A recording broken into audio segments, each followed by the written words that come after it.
Leonard Sekyonda here. So today I want to talk about a very important subject because it's one that I've had to juggle my whole entire career, I believe. And that is how to be taken serious as a young entrepreneur.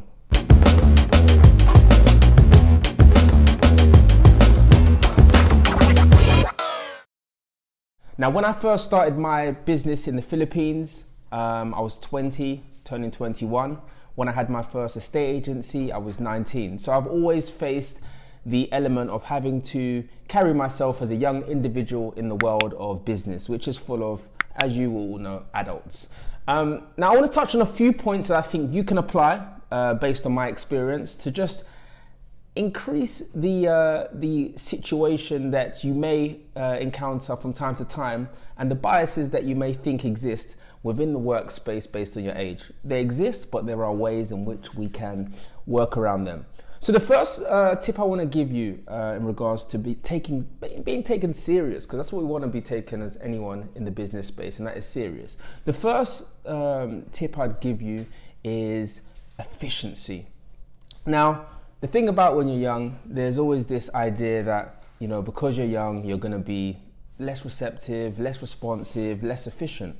But I feel that by beating your clients or your prospects with efficiency, you automatically unlock that perception that people have about dealing with young people. This can be done in a form of, being ahead of your client, getting information to them ahead of time, being on time to meetings, in fact, appearing at meetings 10 minutes before they start, just being efficient and being somebody that really has the ability to not only be on point, but also on time. So efficiency is a very, very, very, very, very important thing. The next point I have is presentation. Now, presentation, to those that may or may not know, that when I first started my business, I wore suits every day, suits and shirts. And I'll be honest with you, the time in which I had my business, the world itself was not ready for the Yeezy t-shirt wearing entrepreneur that could, travel with their laptop and really just trust people with that kind of money.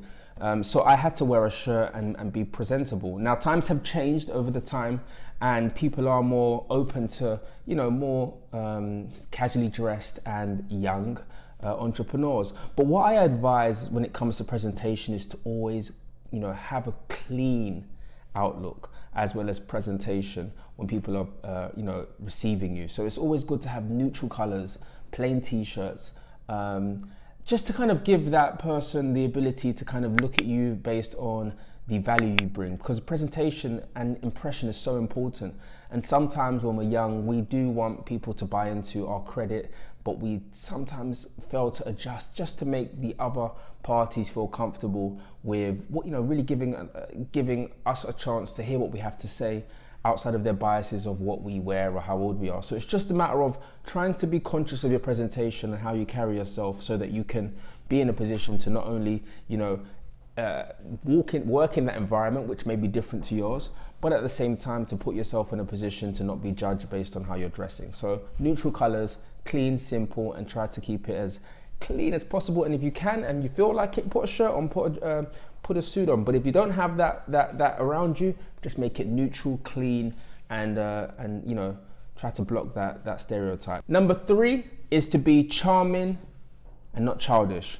Now, there's a fine line between us being young as entrepreneurs and charming and being childish. One thing that you don't want to do with clients is to quickly align yourself as friends and, let them into things that you may find, humorous or interesting in your personal life. That line needs to always be kind of guarded, because I think a lot of the time when we do build these relationships with people that are older than us, we're very much quick to align them as our friends. And it's important to remember to be charming. And if you've got charisma and you know how to communicate and make people smile, that's fine. But just don't push the line and start going into WhatsApps in middays and jokes and memes. Keep that more within your friend circle and make sure that you don't kind of let that cross into the relationships you're building in the workspace. Now, the 5th and the final tip I have for you is as follows: charge like an adult. Now, what I mean by this is remember to align your pricing with the pricing of people that are within the same space as you. Don't worry about the age. Make sure that you're presenting a price that caters towards your skill set as well as your competitors. Because at the end of the day, if you're half the age of your competitor but you can perform better or even as equal as them, why charge less? A lot of people do tend to judge people based on their age and feel like they can either manipulate or, underprice them. And it helps if you know that you have the value, so you should charge at the rate as adults would that within the age range of the others that are out there. So that's my tips for you to take away. I'm Leonard Sekyonda. Once again, I love sharing these tips and these resources and bits of advice and my experience with you.